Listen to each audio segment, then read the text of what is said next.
Hello guys, welcome back to my channel. আজকে তোমাদের সাথে শেয়ার করব রিসেন্ট খাওয়া একটা বিয়েবাড়ির মেনু। চলুন দেখি কি কি ছিল। প্রথমেই আসলো প্লেট, তার মধ্যে ছিল একটা সুন্দর পাতা। এটা কি পাতা কেউ জানলে অবশ্যই কমেন্টে জানাবেন। এরপরেই প্রথমেই আমাদের চলে আসলো ফিশ ফ্রাই। ফিশ ফ্রাইটা কিন্তু চাটনি দিয়ে খেতে খুব সুন্দর লাগছিল। তারপরের আইটেমে ছিল রাধাবল্লভী আর চানা মশলা। রাধাবল্লভীও খুব সুন্দর ছিল।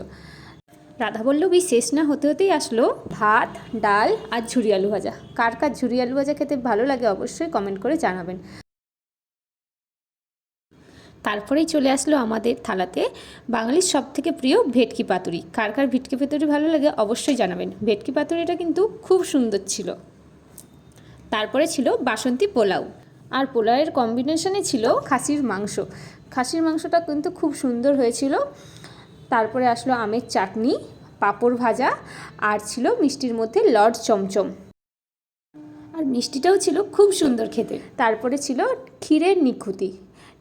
নামটা যেমন সুন্দর, মিষ্টিটাও কিন্তু সুন্দর। এর সাথে সাথে ছিল আইসক্রিম, আর লাস্ট দিয়েছিল পান।